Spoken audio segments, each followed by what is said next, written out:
My first book, 25 years ago, was called The Tipping Point, and it was about the idea that the best way to understand how ideas and behaviors spread through a population was to use the metaphor of the epidemic.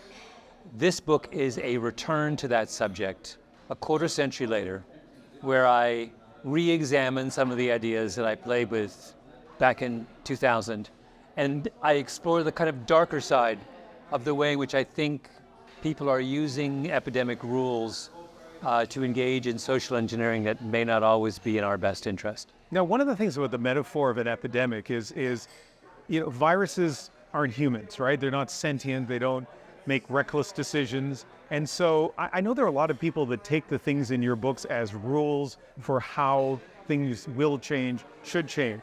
Is that overstating it to take some of the things you talk about, like super spreaders, and turn it into a rule? Well, I think that, the similarities between the way behaviors and ideas spread and the way that viruses spread are pretty overwhelming, which is not to say, of course, that it's the same phenomenon, but the curve looks the same, the principles are the same. One of the things that characterizes many epidemics, biological epidemics, is the presence of super spreaders. A very small number of people do all the work in spreading the disease. That is powerfully true of epidemics of ideas.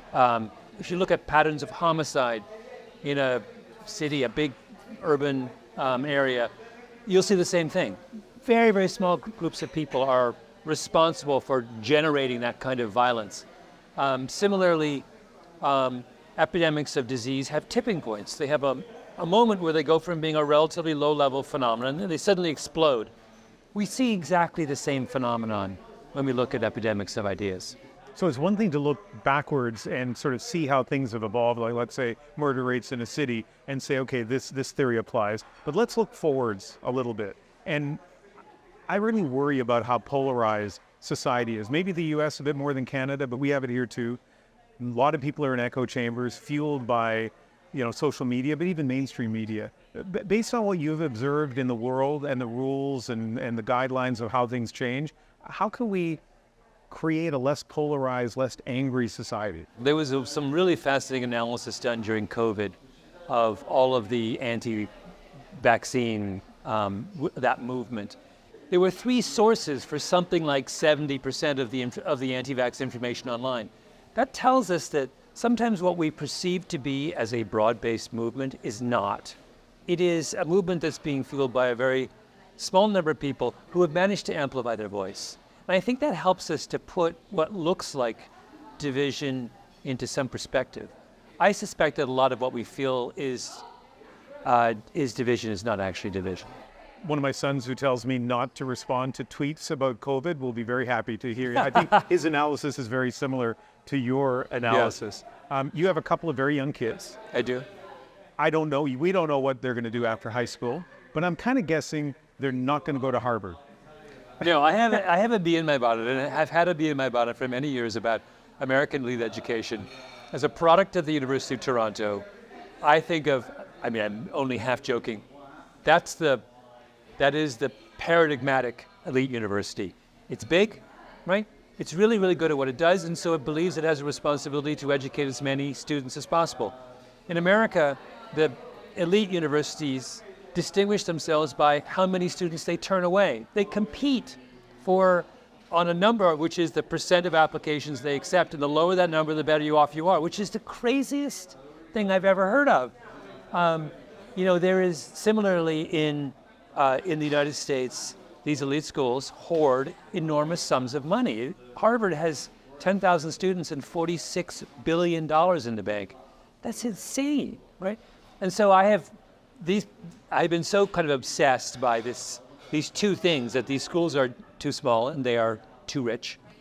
And so in Revenge of the Tipping Point, I have a chapter where I describe how one of the means by which Harvard perpetuates itself is to engage in a kind of affirmative action for rich people. And they use sports, varsity sports, country club sports, as a way to keep lots of rich kids in their student population. Yeah, it's fascinating because it seems to empirically be the case, but I don't hear a lot of Americans who are outraged by that kind of affirmative action. Yeah. So what they do is, the controversial kind of affirmative action in America was where you would give an admissions break to someone who came from a historically disadvantaged community. So that was hugely controversial. At the same time, though, very quietly, schools like Harvard have an identical program, only this is for students who happen to be gifted in sports like rowing, fencing, sailing, tennis. I see the pattern. You see the pattern, right? They would give these massive breaks at Yeah. admission to students who engage in these kind of country club sports. And for some reason, this second kind of affirmative action is not even remotely controversial. So the affirmative action for poor kids was so controversial, it went all the way to the Supreme Court, and the Supreme Court threw it out. Affirmative action for rich kids who like sail and row was so uncontroversial that no one says a word about it. Until now. I devote a very angry chapter to that in my book. Back in 2016, you did an interview for this program, The National. Wendy Mesley was the interviewer, and the presidential campaign was going on, but the vote hadn't happened yet. And one of the things you said to Wendy was that if Trump were elected president, he would be in jail within a year. I know. It's like, few predictions have been as wrong as that. But let me ask you this. What is it, do you think, about Donald Trump that defies prediction, especially for somebody like you who studies human nature? I wish I had a good explanation for that.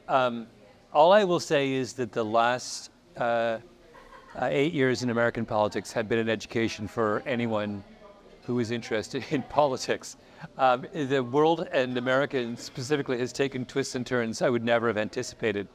I don't know. One of the things that is most striking, that many people have made this observation, is that for the first time we have a gender divide around. We're used to class divides on which party people vote for, or regional divides. We're getting a gender divide where young men have moved sharply to the right and young women have moved sharply to the left. And I don't know whether anyone anticipated that. And that is a new way to sort people's ideological preferences. And I suspect our political systems are unprepared for a world that's so sharply divided along those lines. You have to make tough decisions when you write a book about what to put in, what not to put in.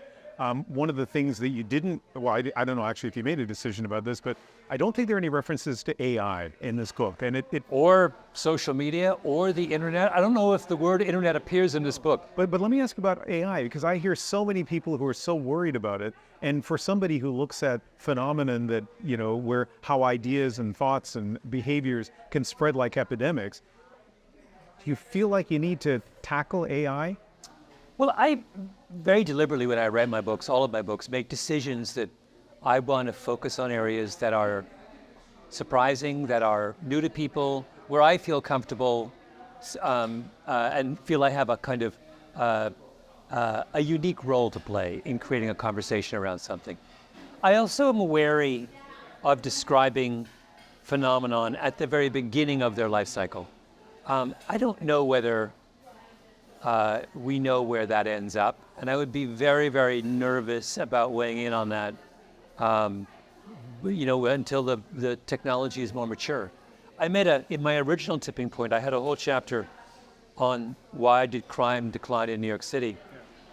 Virtually everything in that chapter is wrong, and the reason everything is wrong is that I wrote about the story before the story was over, and so I kind of learned my lesson. This is about the broken windows theory, yeah. I would not, one of the reasons I wanted to revisit this book is I felt there were so many things in the first go-round that I either didn't understand or that I simply was weighing in on too early. I want to end this interview on a personal note in terms of your life.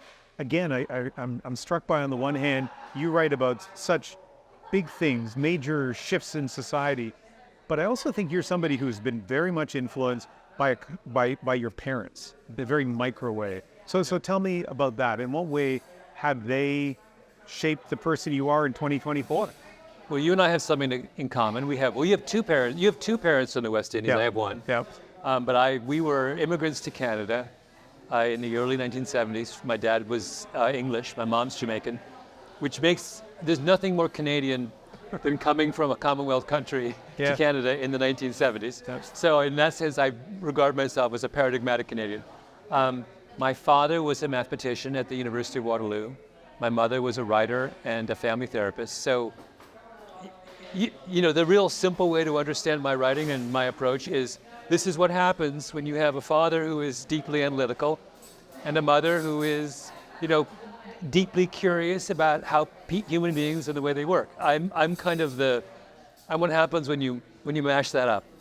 Your mother is still living. She is, very much. Your father, unfortunately, has passed, but you wrote a tribute to him, an obituary, and you talked about how he only felt that he was an expert in three things, but beyond that was curious about how other people, you know, saw the world. And I feel that is kind of maybe describes you a little bit. My father was, the exact phrase was, he was an expert in three things: mathematics, the Bible, and gardening. On everything else, he was open to suggestion. There you go. And he established a powerful model for me growing up of someone who was deeply curious about the world. And a necessary part of curiosity is humility. You have to admit that you don't know everything there is to know about a subject. And I have tried to stay intellectually humble throughout my career to maintain my curiosity. I always feel like there's someone out there who can teach me something new about a subject. Well, 25 years ago, you burst on the scene in a big way, and people are still talking about the tipping point and now the revenge at the tipping point. So it's been a real pleasure to sit down and speak with you. Thank you, Ian.